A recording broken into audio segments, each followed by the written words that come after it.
ሰላም ናችሁ? ጸጋና ሰላም ይብዛልህ። እንዴት ነው?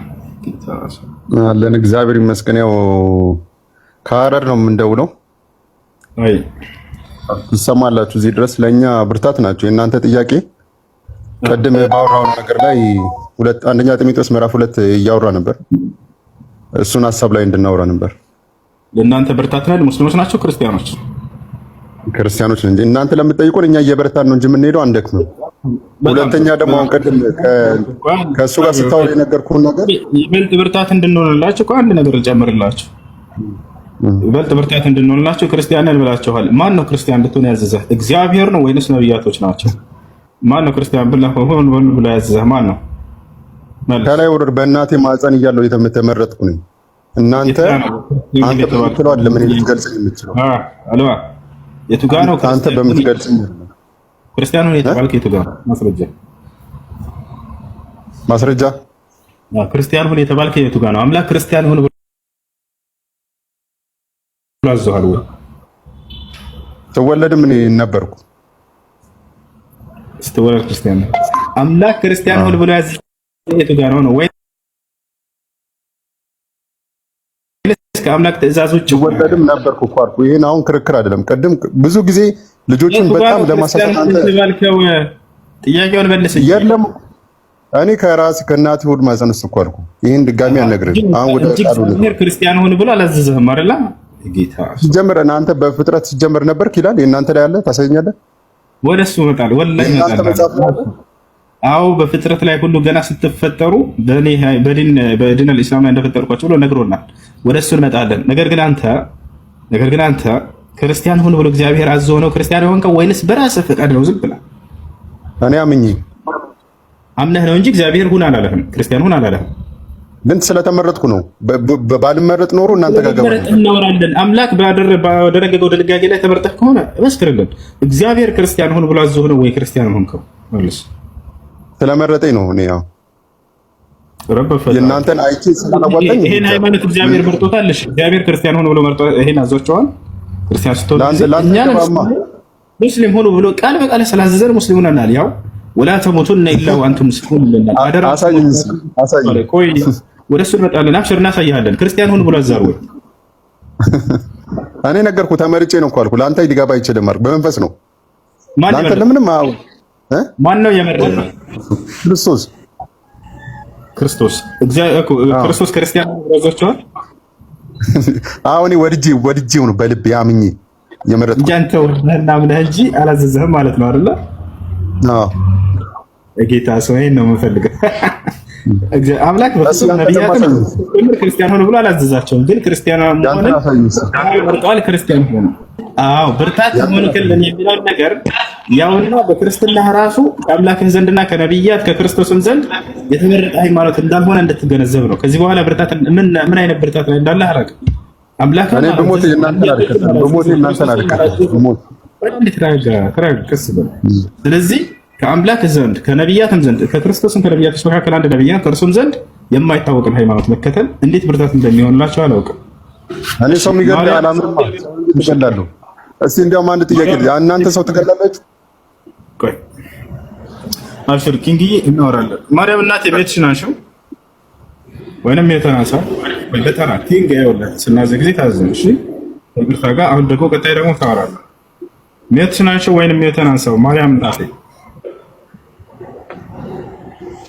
ሄሎ አለ ወይንም አለሽ? እውነት እናንተ እኛን ትገላላችሁ? እውነት እስቲ ይሄን አሳይን ግለጥና እኔ ነው ባላምን ትገለኛለህ? እስቲ እውነቱን ዛሬ ታው አይ ስለናንተ ነው አሁን አንተ እኔን ትገለኛለህ እኔ ባላምን ታደርጋለህ የሚለው አይ አንገለህ ወላሂ አንገለህ አቤት እግዚአብሔር ይድረስልኝ። ዛሬ ገና እውነቱን ስታወራየው ዛሬ ገና አንተ ምን እንደተባለ ላሳየህ። አላህ በቁርአን ላይ ወቁል ለለዚነ ኡቱል ኪታብ ወልኡሚይን አስለምቱም ነው ያለው። ሙሐመድ ሆይ ለእነዚያ መጽሐፍ ለተሰጡት ለአይሁድ ለክርስቲያኖች ስለሙ በላቸው። ተሰለሙ በእርግጥም ቀናውን ጎዳና ተመሩ ነው ያለው። ስለሙ የሚል ጥሪ እንጂ ግደላቸው አይደለም። ባልቀበልስ ላይ ክራፊዲን በሃይማኖት ማስገደድ የለም የሚለውን አንድ ያውጡለት። ባትቀበል ደግሞ ያው የታዘዘው ምን እንደሆነ እናሳየው። ላይ ክራፊዲን የሚለው ያወጣል። ሱረት ግብር እስኪከፍሉ ድረስ ተዋጓቸው። ምን የለም የእናንተ ቃል ወደ እሱ እንመጣለን። አሁን እዚህ ጋር ያውና አምላክ ምን አለ? በሃይማኖት ማስገደድ የለም። ቃል በቃል ያው ከፈለክ ሱረቱል ካህፍንም ጨምረለት ፈመን ሻአ ፈሊዩእሚን ወመን ሻአ ፈሊየክፉር አላህ የፈለገ ያው ሱረቱል በቀራ ላይ የላሚቱ ምዕራፍ ላይ ምን ይላል? በሃይማኖት ማስገደድ የለም ይላል። ይታያል። አራት ነጥብ ሌላ ልጨምርልህ። ፈመን ሻአ ፈሊዩእሚን ወመን ሻአ ፈሊየክፉር ይላል አላህ። የፈለገ ይመን የፈለገ ይካድ። አራት ነጥብ ያውና ምን ይላል? ዛሬ እውነት ትክክለኛ ነገር በመናገር ደስ ብሎኛል። ግን እዛው ላይ ደግሞ ስላላዘጋጁ ድረስ ተዋጓችሁ እዚህ ስትመጡ ጊዜ የተለየ ነገር የምትሰሙ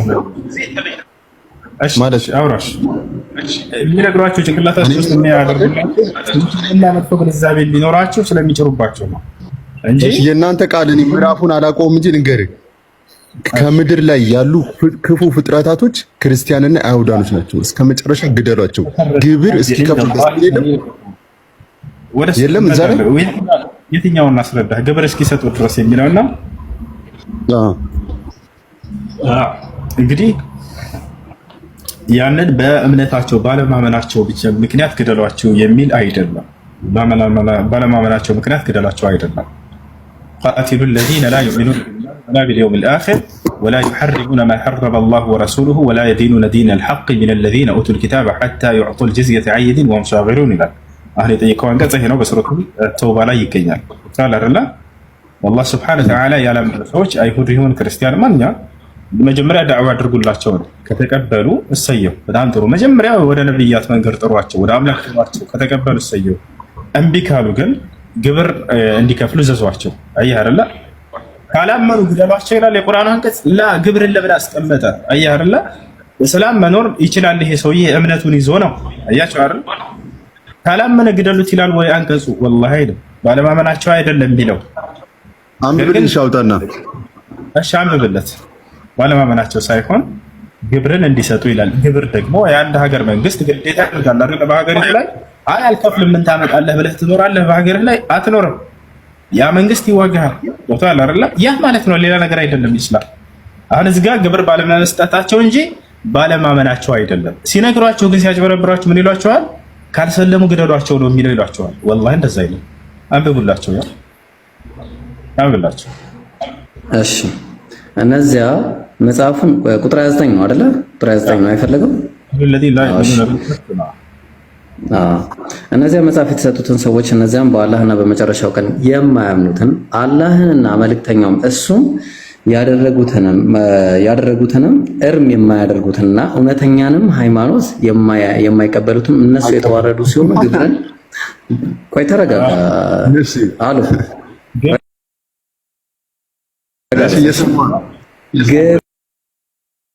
ግብርን በእጆቻቸው እስከሚሰጡ ድረስ ተዋጓቸው። ለምንድን ነው ያለው? አሁን እንግዲህ ከምን በኋላ ነው የመጣው? መዋጋቱ ከምን በኋላ ነው የመጣው? ባለማመናቸው አይደለም። ግብርን ብሎ አስቀምጣላችሁ። ቅድም እንዳልኳችሁ የሚቀርመው የቱ ነው? ወደ ኋላ መልሰው አትሸፍነኛ። ማን ነው እምነት ጥሯ እያሳየነ ነው። መጀመሪያ ሳይሆን ነበር ወደ እምነት ጥሯቸው፣ በአላህ እንዲያምኑ፣ በመልእክተኛ እንዲያምኑ፣ አምላክ በነብያት ላይ ያወረደውን ህግና ስርዓት እርም እንዲያደርጉ የሚያደረገውን ያዘዘውን እንዲፈጽሙ ጥሪ አድርጉላቸው። ከተቀበሉ ሰየው። እምቢ ካሉ ተዋጓቸው ይላል ወይ? ላ በፍጹም አይደለም። እንደዛ እምቢ ካሉ በቃ ሰላም ይቀይራው። እያነበብኩ ያለ ለምን ይቀይራል? እያወራ አይደለ እንዴ? ለምን አስበው? አትቀይርበት፣ መልስለት።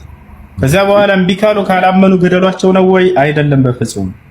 ግብር ብሎ አስቀመጠ። አያችሁ አይደለ? ያ ነው ግብር እየከፈለ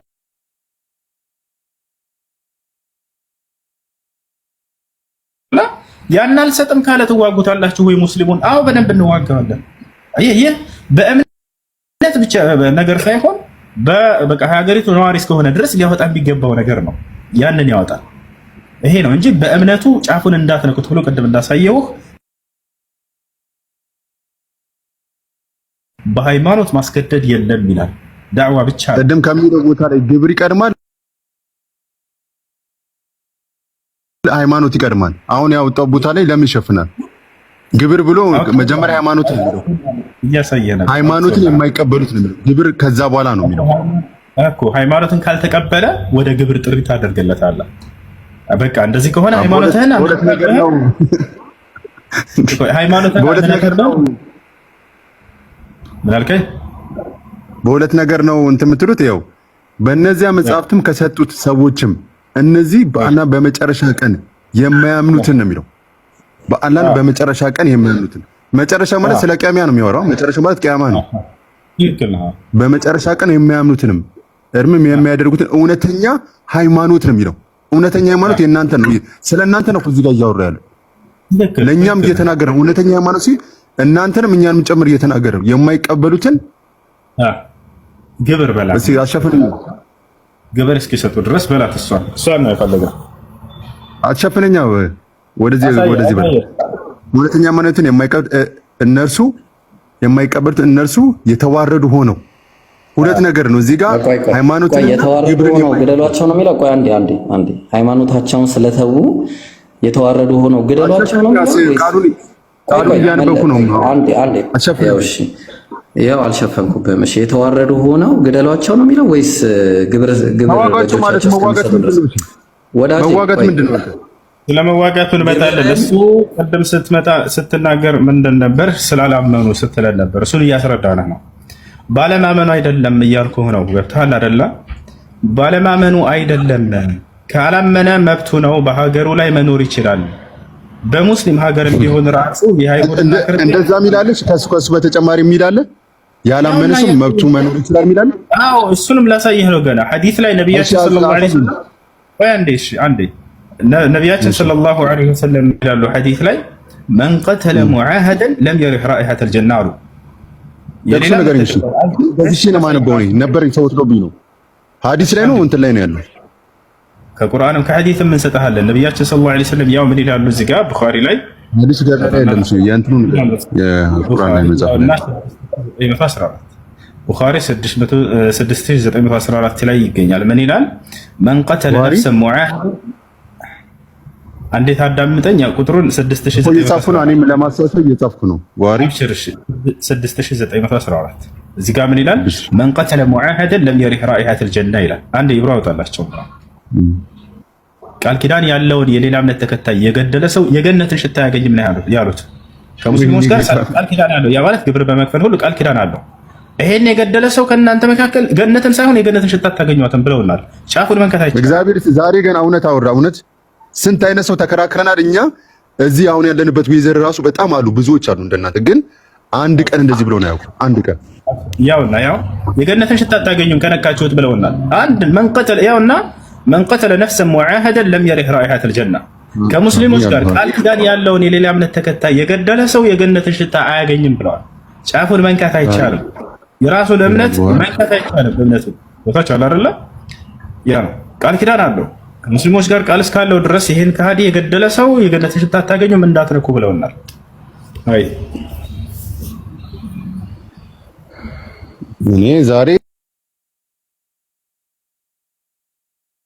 እኔ እንደዚህ አይነት ነገር ሰምቼም አላቅ። አንተ ብቻ ስትል ሰማሁ።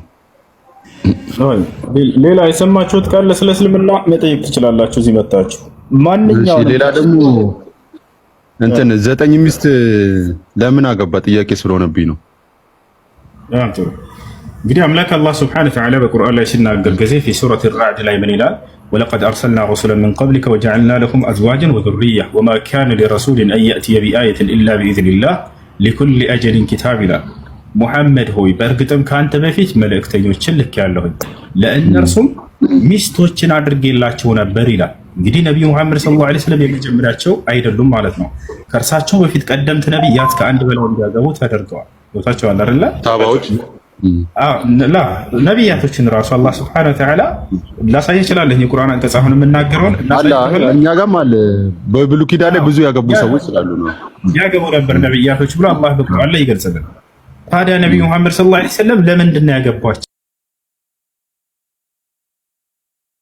ታውቃላችሁ? ይሄን አንድ ሚስት ኸዲጃ በአንድ ሚስት ብቻ 53 ዓመት ድረስ ቆይ ልነግርህ ነው። ከዚያ በኋላ የዘጠኞችን ያገቡባቸውን ከዚያ በኋላ ባለው እድሜያቸው ላይ ነው።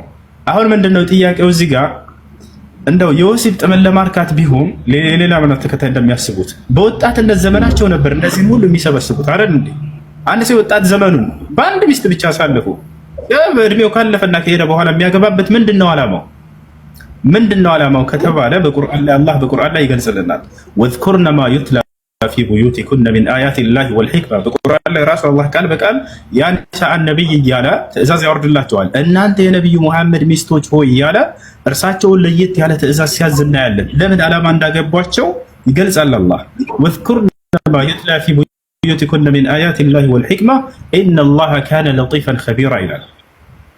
በነቢዩ ሙሐመድ ቤት ውስጥ የሚወሳውን የእኔን የአምላካችሁን ቃል የእርሱንም አስተምህሮ ጥበብን ለትውልድ አስተላልፉ ይላቸዋል። ለዚህ ላይ ያገቧቸው አይደለም።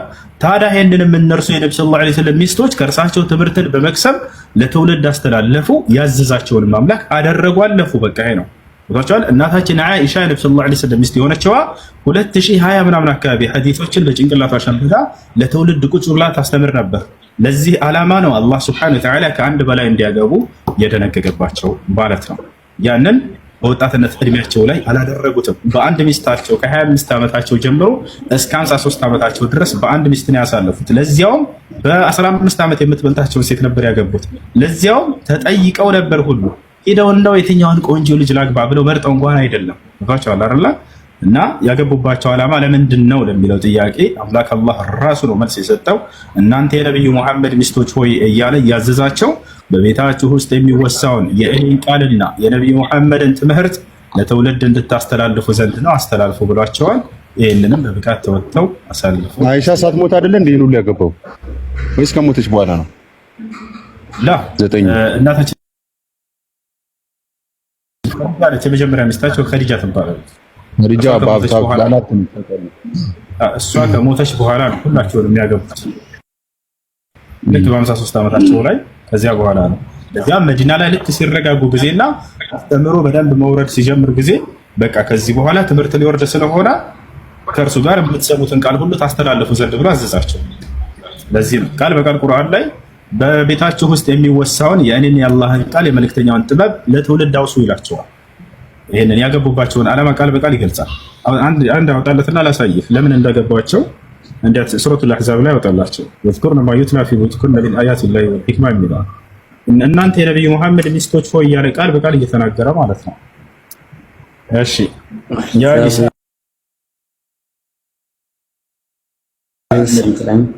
ምዕራፍ ያ ኒሳ አልነቢ ሱረቱል አሕዛብ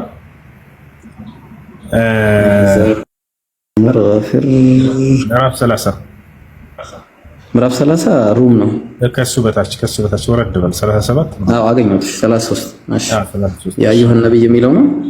ያ ኒሳ ነብይ እያለ ይናገራል። እናንተ የነብዩ መሐመድ ሚስቶች ሆይ እያለ ቃል በቃል ሲጠራቸው እናያለን። ወረድ ብሎ ትእዛዙን ደግሞ እዛው እናያለን። ሱረቱል አሕዛብ ቁጥር 30 ላይ ይኸው ያ ኒሳ ነብይ ቁጥር 30 ላይ ይኸው እናንተ የነብዩ ሚስቶች ሆይ ወዳ በአማርኛ ያሳያቸው ያ በአማርኛው ያውና እናንተ የነብዩ ሴቶች ሆይ እያለ ያዛቸዋል። አሁን ስንት ላይ ትገባል? ወረድ በልና ወዝከራንከስ ይህ እነርሱን የተመለከተ ትእዛዝ ነው። እዚህ ነው። እሺ የእናንተን ትምህርት ለማቻ ያው ቅዱስ ቁርአን በአማርኛ ይላል። ይሄ አብ ያው እሱም ኢብሮ እያሳያቸው ነው። ይሄንን አውርዱትና በዚህ ላይ የምትፈልገው ማንበብ ትችላለህ።